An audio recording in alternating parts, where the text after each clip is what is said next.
Camera আসে না কেন? দেখো তো। হ্যাঁ,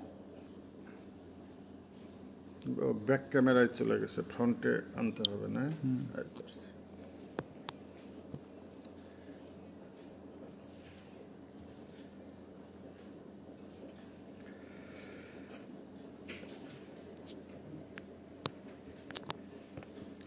প্রিয় শিক্ষার্থীবৃন্দ, সবাই মাস্টার্স শেষ বর্ষের শিক্ষার্থীকে মাস্টার্স শেষ বর্ষের শিক্ষার্থীদের আমি আনন্দমোহন দে, সহযোগী অধ্যাপক বাংলা বিভাগ, সরকারি সাদত কলেজ, সবাইকে অনলাইন শ্রেণী কার্যক্রমে আন্তরিক স্নেহাশিস জ্ঞাপন করছি। আশা করি আমরা শ্রেণী কার্যক্রমে যুক্ত থেকে আমরা অনলাইন ক্লাস অনুসরণ করব এবং আমাদের পরবর্তী পরীক্ষায় আমরা সেটি প্রয়োগ করার চেষ্টা করব এবং ভালো ফলাফলের জন্য সেটি সহায়ক হিসেবে কাজ করবে। তো শিক্ষার্থীবৃন্দ, আমরা দীর্ঘদিন প্রায় 8 মাস শ্রেণীকক্ষের বাইরে, যদিও আমরা প্রায় শুরু থেকেই এই অনলাইন কার্যক্রমে যুক্ত আছি। তো আশা করি আমাদের ক্লাসগুলো শিক্ষার্থীদের সহায়ক ভূমিকা পালন করবে। করোনা প্রভাব যখন কমে যাবে, যখন আমরা আবার স্বাভাবিক জীবনে ফিরে আসব, হয়তো পুনরায় শ্রেণীকক্ষে ক্লাসগুলো নেওয়ার মতো সময় আমাদের থাকবে না, কারণ জাতীয় বিশ্ববিদ্যালয় তাদের শাসনজট অনেকটাই মুক্ত করে ফেলেছিল ক্লাস প্রোগ্রামের মাধ্যমে। কিন্তু আমরা দেখছি দীর্ঘ 8 মাস শিক্ষা প্রতিষ্ঠান বন্ধ থাকার প্রেক্ষিতে আমরা আবার একটি জটে চলে যাচ্ছি। তাই এই শ্রেণী কার্যক্রমগুলো আমরা হয়তো শ্রেণীতে অনুসরণ করতে পারবো না, অনলাইন কার্যক্রম উপর ভিত্তি করেই হয়তো আমরা পরীক্ষা চলে যাব। তো আমি আজকে আলোচনা করব বাংলা সাহিত্যের স্বনামধন্য লেখক সৈয়দ ওয়ালিউল্লাহর চাঁদের অমাবস্যা উপন্যাসটি নিয়ে। এটি আমাদের একটি পাঠ আছে বাংলাদেশের সাহিত্য। এই বাংলাদেশের সাহিত্যে যার কোর্স শিরোনাম হচ্ছে 11-10-31-10-11, এখানে 4টি অংশ। বাংলাদেশের সাহিত্য বলতে আমরা বুঝি 47 থেকে 2000, এই সময়টিকে আমরা বাংলাদেশের সাহিত্য হিসাবে যুগ বিভাগে অভিহিত করেছি। তো এই সময়ে আমাদের যে অসংখ্য কবি সাহিত্যিক আবির্ভূত হয়েছেন এবং তাদের মূল্যবান লেখনীর মাধ্যমে বাংলা সাহিত্যকে ঋদ্ধ করেছেন। তো এখানে আমাদের 4টি খণ্ড আছে: কবিতা, গল্প, উপন্যাস, প্রবন্ধ। আমাদের 3জন কবির কবিতা আছে। হাসান হাফিজুর রহমান, তার কাব্যগ্রন্থ হলো যখন উদ্যত সঙ্গীন। আল মাহমুদ আধুনিক কবিদের একজন, তার কাব্যগ্রন্থ হচ্ছে সোনালী কাবিন। আর শহীদ কাদরি, তার কাব্যগ্রন্থ হচ্ছে কোথাও কোনো ক্রন্দন নেই। আমাদের এখানে গল্প পাঠে 3জন গল্পকারের গল্প সংযোজিত হয়েছে। একজন হচ্ছে সৈয়দ ওয়ালিউল্লাহর নয়নচারা, যেটি তার অন্যতম একটি গল্পগ্রন্থ। আখতারুজ্জামান ইলিয়াসের খোয়ারি, আর মাহমুদুল হকের প্রতিদিন একটি রুমাল। উপন্যাস আছে শওকত ওসমানের পতঙ্গ পিঞ্জর। আমি হয়তো পরবর্তী কোনো ক্লাসে এটি নিয়ে আসব।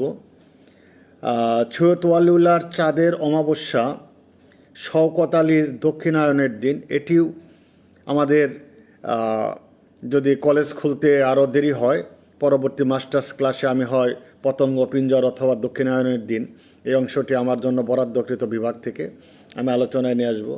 আর প্রবন্ধ আছে মোতাহার হোসেন চৌধুরীর সংস্কৃতি কথা, আবুল ফজলের শুভবুদ্ধি, আব্দুল হকের ক্রান্তিকাল। আমি আজকে আলোচনা করব বাংলাদেশের ইতিহাস,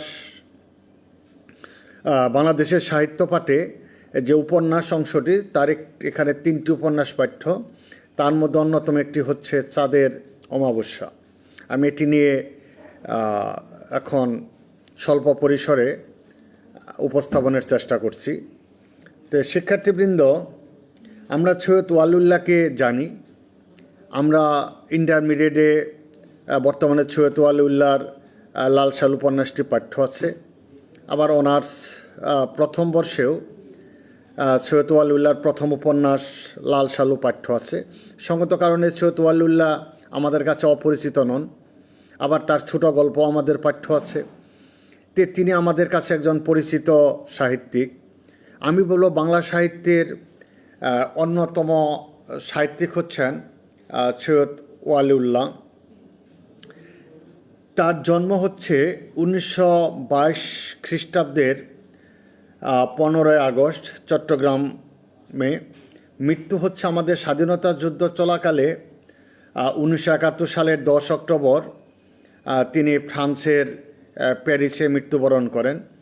এবং দুর্ভাগ্যবশত যুদ্ধ চলাকালীন সময়ে তার লাশ আমার এই দেশে সমাহিত করার জন্য আনা সম্ভব হয়নি। তাকে প্যারিসেই সমাহিত করা হয়েছে।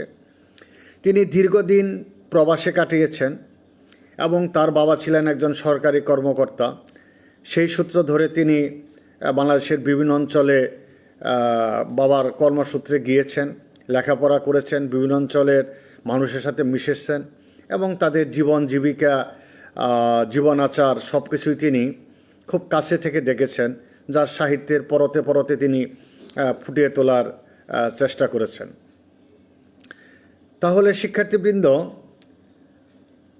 আমরা দেখব যে সৈয়দ ওয়ালিউল্লাহ তিনি, আমরা সাহিত্যিকদের যদি জীবনী দেখি, প্রায় অধিকাংশ সাহিত্যিকের জীবনী শুরু হয় কবিতা দিয়ে। কিন্তু ব্যতিক্রম সৈয়দ ওয়ালিউল্লাহর ক্ষেত্রে তার কোনো কাব্যগ্রন্থ নেই। তিনি মূলত একজন গদ্যশিল্পী। তিনি ছোট গল্প লিখেছেন, নাটক লিখেছেন, উপন্যাস লিখেছেন এবং তার লেখার সংখ্যাও যে খুব বেশি সেটিও নয়। তিনি লিখেছেন খুব কম, কিন্তু তিনি জায়গা করে নিয়েছেন ব্যাপক পরিসরে। তার প্রথম ছোট গল্প হচ্ছে নয়নচারা, যা 1951 খ্রিস্টাব্দে প্রকাশিত হয়েছে। এছাড়া তার আরও 2টি গল্পগ্রন্থ আছে, 2 তীর 1965, আর একটা হলো তার গল্প সমগ্র 1972।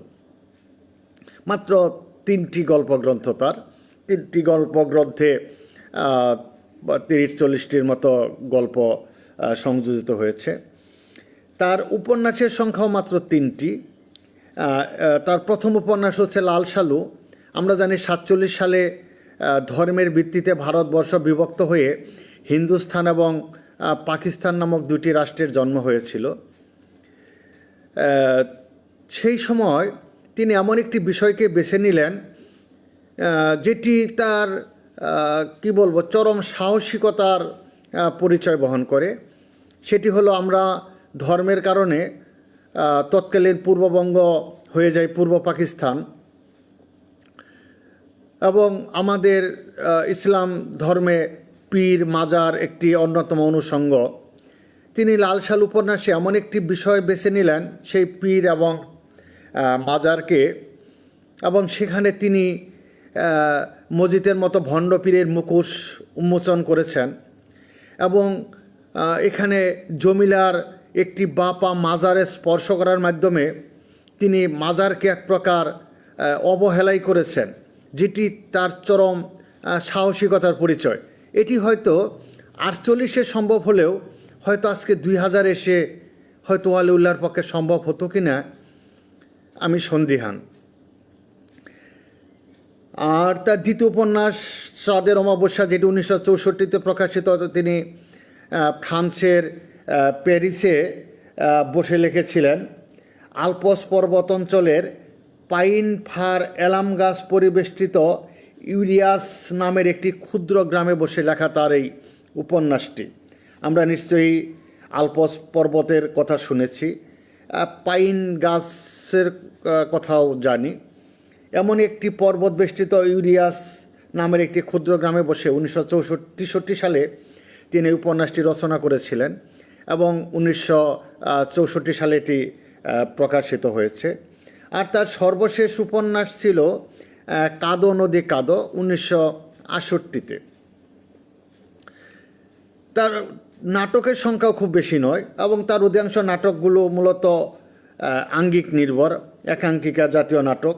তার 4টি নাটক, তার প্রথম নাটক বহিপীর 1960-এ প্রকাশিত, তরঙ্গ ভঙ্গ 1964, সুরঙ্গ 1964 এবং উজানে মৃত্যু 1964-65 দিকে হবে। তার মূলত তাইলে আমরা তার পাচ্ছি 3টি উপন্যাস, 3টি গল্পগ্রন্থ এবং 4টি নাটক, মোট 10টি গ্রন্থ আমরা পেয়েছি। তো আমরা দেখব যে তিনি এই 10টি রচনার মাধ্যমেই যতদিন বাংলা সাহিত্য থাকবে, বাংলাদেশ থাকবে, বাঙালি থাকবে, ততদিন তার নাম স্বর্ণাক্ষরেই লিপিবদ্ধ থাকবে। তাকে মুছে ফেলার কোনো সুযোগ কখনো আসবে বলে আমি মনে করি না। এই চাঁদের অমাবস্যা উপন্যাসটি আমাদের কাছে যদি নামটি দেখি, চাঁদের অমাবস্যা, আমরা জানি চাঁদ সাধারণত পূর্ণিমার অনুষঙ্গ, আলোর প্রতীক, আর অমাবস্যা অন্ধকারের প্রতীক। তাহলে এই যে চাঁদের অমাবস্যা, নিশ্চয়ই বিষয়টি আমাদের কাছে মনে হতে পারে যে নামকরণটি তাহলে কেন এরূপটি হলো। এই চাঁদে অমাবস্যা এটি কিভাবে হয়? আসলে চাঁদের তো আলো থাকার কথা, কিন্তু যেখানে আলোর চেয়ে অন্ধকার সত্য হয়ে যায়, অর্থাৎ চাঁদের আলোর চেয়ে এই অমাবস্যার অন্ধকার প্রকট, সেটি এখানে মূলত লেখক ফুটিয়ে তুলতে চেয়েছেন। এই উপন্যাসের নায়ক আলোতে নয়, অন্ধকার থেকেই মূলত সত্য উদ্ঘাটনের চেষ্টা করেছেন। তাই উপন্যাসটির নামকরণ হয়েছে চাঁদের অমাবস্যা। আমরা জানি যে উপন্যাস চরিত্র নির্ভর, কাহিনী নির্ভর, ঘটনা নির্ভর। এই চাঁদের অমাবস্যা উপন্যাসে অসংখ্য চরিত্র আছে। তার মধ্যে আমরা দেখব যে এখানে অন্যতম চরিত্র হচ্ছে তরুণ স্কুল শিক্ষক আরেফ আলী, এবং তিনি যে বাড়িতে থেকে শিক্ষকতা করেন সেই বাড়ির 2 ভাই। বড় ভাই যাকে আমরা দাদা সাহেব হিসাবে উপন্যাসে দেখি, তার মূলত নাম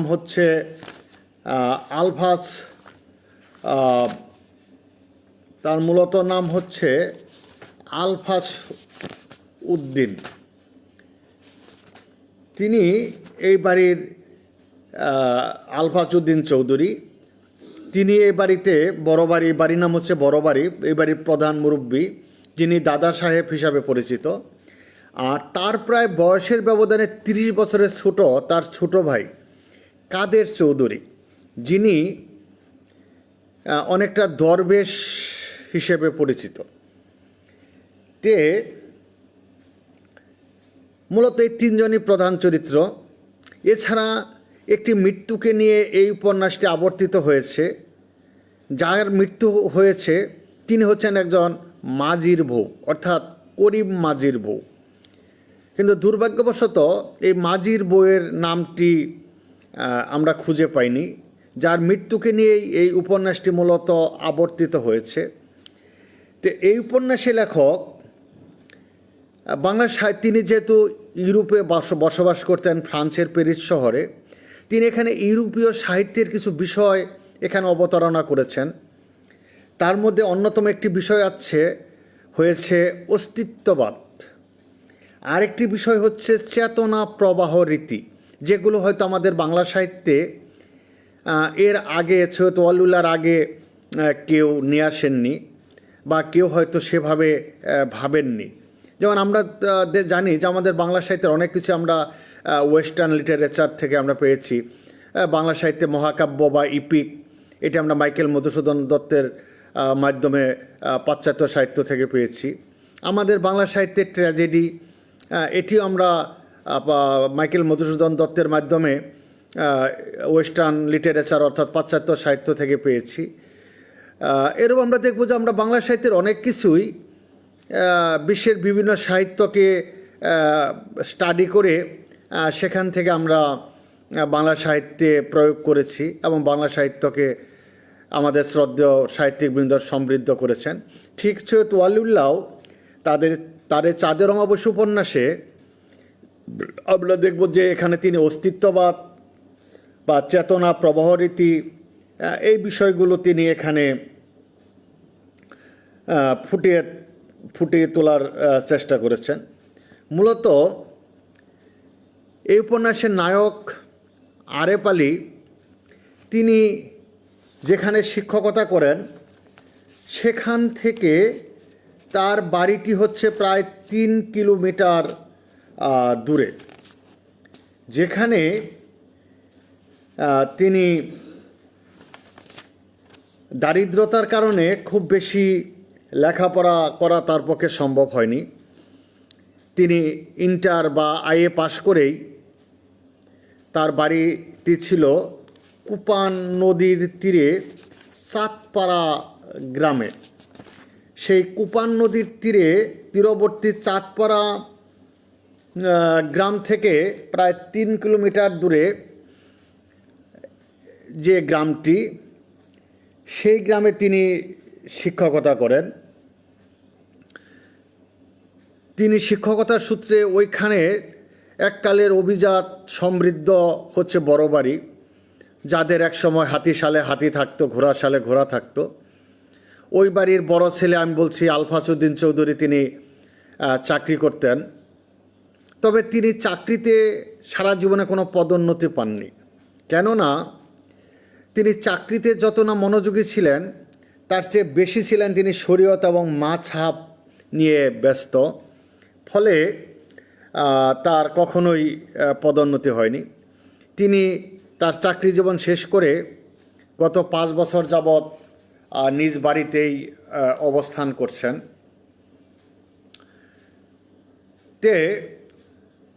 ওই বাড়িতে থেকেই গত 3 বছর যাবৎ এই জুনিয়র স্কুল, যেখানে 9ম শ্রেণী পর্যন্ত পাঠদান করা হয়, সেই জুনিয়র স্কুলে শিক্ষকতা করে আসছেন দরিদ্র শিক্ষক আরেফ আলী। ফলে কি হয়েছে, তার এই দরিদ্রতার প্রকটতা থেকে রক্ষা পাওয়ার জন্য তিনি ওই বাড়িতেই থাকার ব্যবস্থা হয়েছে, খাওয়ার ব্যবস্থা হয়েছে। বিনিময়ে ওই বাড়ির ছোটদের তিনি ছোট 3 বাচ্চা, আমজাদ, কুদ্দুস, এরূপ 3 বাচ্চাকে তিনি পাঠদান করান।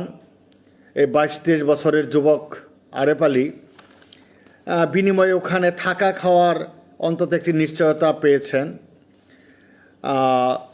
ফলে তিনি যে সামান্য বেতন পান, অর্থাৎ ওই বাড়ির 3 সন্তানকে তিনি পাঠদান করতেন অর্থাৎ পড়াতেন, তারা হচ্ছে মূলত আনিশা, আমজাদ এবং কুদ্দুস।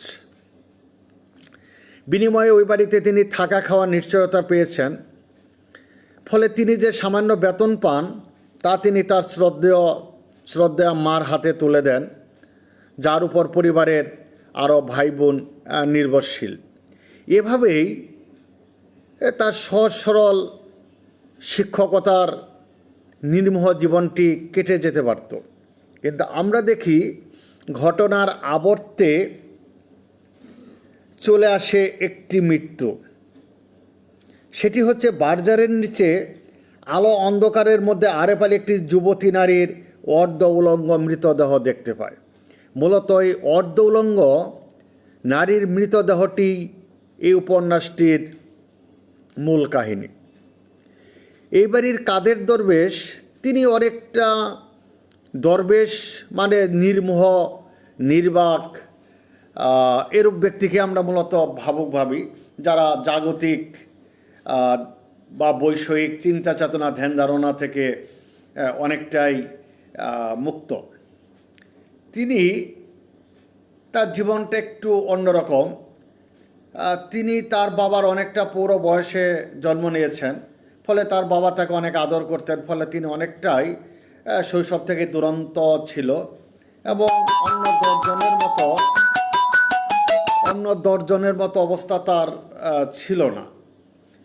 আমরা দেখব যে তাকে ধর্মীয় জ্ঞান দানের জন্য বড় ভাই আলফাজউদ্দিন তার কর্মস্থলে নিয়ে গিয়েছেন এবং সেখানে তাকে কিছু ধর্মীয় শিক্ষাদানের জন্য তিনি চেষ্টা করেছেন। তো এভাবে কিন্তু দেখা গেছে যে তিনি খুব একটি পরিবর্তন তার মধ্যে আসেনি। তিনি ছিলেন অনেকটা নারীর থেকে নির্বাক। তিনি নারীদের থেকে দূরে থাকতেন বা তিনি বিবাহ করবেন না। কিন্তু তারপরেও দেখা গেছে তিনি বিবাহ করেছেন, কিন্তু দেখা গেছে তার সেই স্ত্রীর সাথে তার বৈবাহিক সদ্ভাব গড়ে ওঠেনি, ফলে এক সময় তার স্ত্রীর সাথে তার সম্পর্ক ছিন্ন হয়েছে। তে যাই হোক, তিনি রাতের আধারে ঘুরে বেড়ান, কোথায় যান কেউ বলতে পারেন না। তো এখান থেকেই মূলত কাহিনীর শুরু, কিউরিসিটি। আমরা দেখব যে এই একদিন আরেফ আলীর কৌতূহল জাগে, সে রাতে কোথায় যায়। সেই কৌতূহল থেকেই তিনি একদিন কাদেরকে অনুসরণ করে এবং আমরা দেখব যে রাতের অন্ধকারে সে অনেকটাই হারিয়ে যায়, তাকে সে অনুসরণ করতে পারে না। যাই হোক, সেই কিউরিসিটি থেকে মূলত ঘটনাটির সূত্রপাত। এখানে এই অর্ধনগ্ন মৃতদেহটি, নারীর মৃতদেহ যেটি, সেটি হচ্ছে শীতকালের কথা। আর যিনি মৃত, যার অর্ধনগ্ন দেহটি একটির মূল কাহিনী, তিনি, আমি বলছি করিম মাঝির স্ত্রী। তিনি বয়সে যুবতী। করিম মাঝির পরিবারে তার যুবতী স্ত্রী, অর্থাৎ স্ত্রীর বয়স 20-21 বছর হবে। সে জীবিকার তাগিদে অধিকাংশ সময়ই বাড়ির বাইরে কাটায়, নদীতে মাছ ধরতে, উপার্জন করতে। তার পরিবারে বৃদ্ধ মা, একজন প্রতিবন্ধী বোন, এদের ভরণ পোষণের দায়িত্ব তার। তো ঘটনাক্রমে আশ্বিন মাসে, অর্থাৎ এই মৃতদেহটি উদ্ধারের ঠিক 4 মাস আগে, এই কাদেরের সাথে পরিচয় বা সম্পর্ক হয় মাঝিরের যুবতী স্ত্রীর। আর এটিও একটি কারণ যে মাঝি, বলছি, জীবিকার তাগিদে পরিবারের দায়িত্ব পালন করতে গিয়ে সে অধিকাংশ সময়ই পরিবারের বাইরে কাটিয়েছে, ফলে এই সুযোগটি তাদের মধ্যে তৈরি হয়েছে।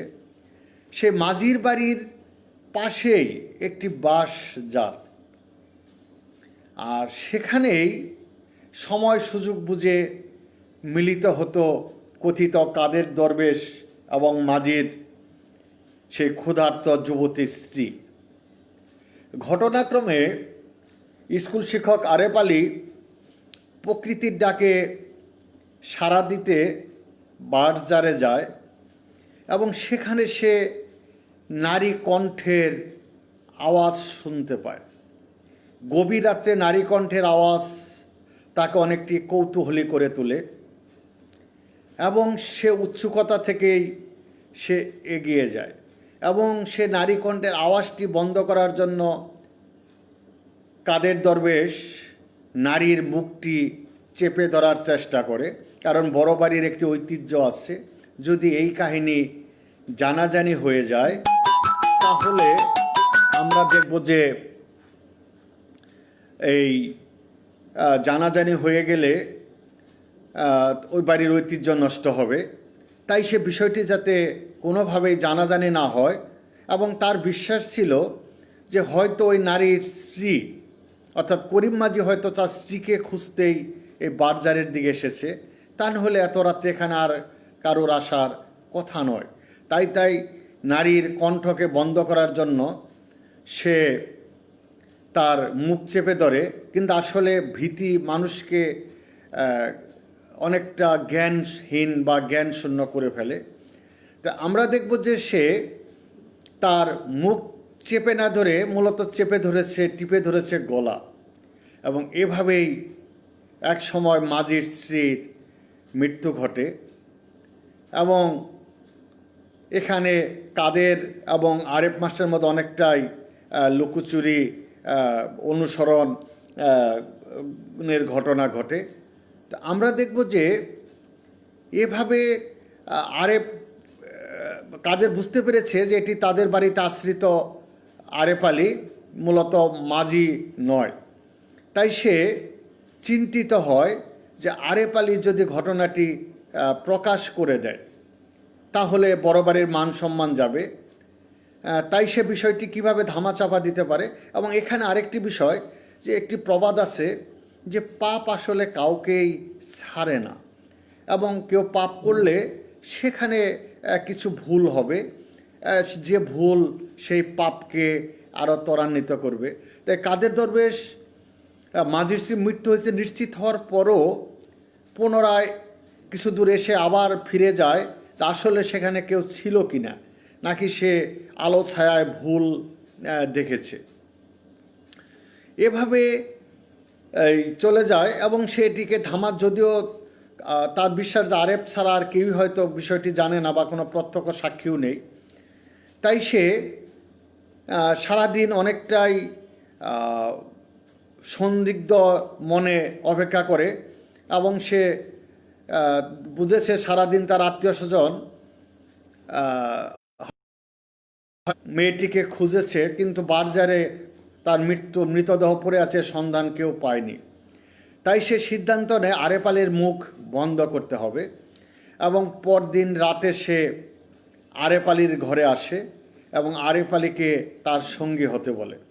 এবং আরেফ আলী অনেকটা ভীতু প্রকৃতির, আর তার উপর তাদের বাড়িতে আশ্রিত, তার কিছু করারও ছিল না, অনেকটা অসহায়। তাই সে কি করে, সে আরেফ আলী কাদেরকে অনুসরণ করে এবং সেইখানে সে গিয়ে দেখে বারজারে তার অর্ধনগ্ন দেহটির পায়ের মধ্যে চাঁদের আলো পড়েছে, এবং কাদের দরবেশ তাকে ধরাধরি করতে বলে, কিন্তু ভয়ে তার হাত কাঁপে এবং সে কিছুতেই স্বাভাবিক হতে পারে না। শেষ পর্যন্ত দুজনে ধরাধরি করে কাদেরের চেতনা যে লাশটিকে সে গুম করে ফেলবে। তাই সে কি মনে করে, নদীতে ভাসিয়ে দিবে, তাই লাশের কোনো সন্ধান হবে না এবং কাদের খুন করেছে এটি কেউ জানবে না। তো আরেফ আলী, আমি আগেই বলছি, সে যেমন দুর্বল ভীতু স্বভাবের, ঠিক তেমনই সে এই হত্যা দেখে অভ্যস্ত নয় বা হত্যা করে অভ্যস্ত নয়। তাই সে এই লাশটিকে ধরতে গিয়ে অনেকটা দুর্বল হয়ে পড়ে মানসিক এবং শারীরিকভাবে। লাশটিকে নদীর পাড়ে নামাতেই সে চিৎফাটাং দিয়ে অনেকটা পড়ে যায়, পরে আর সে ধরতে পারে না। কাদেরের ধমক খেয়েও সে স্বাভাবিক হয় না, এবং শেষ পর্যন্ত কাদের দরবেশ নিজেই কুমোর পানিতে নেমে সে মাঝির বউকে নদীতে ভাসিয়ে দেয়, এবং শেষ পর্যন্ত তারা যার যার ঘরে এসে চলে আসে। এভাবেই হয়তো লাশটি বেওয়ারের লাশ হিসাবে পানিতে ভেসে চলে যেতে পারত, কিন্তু সেটি হয়নি।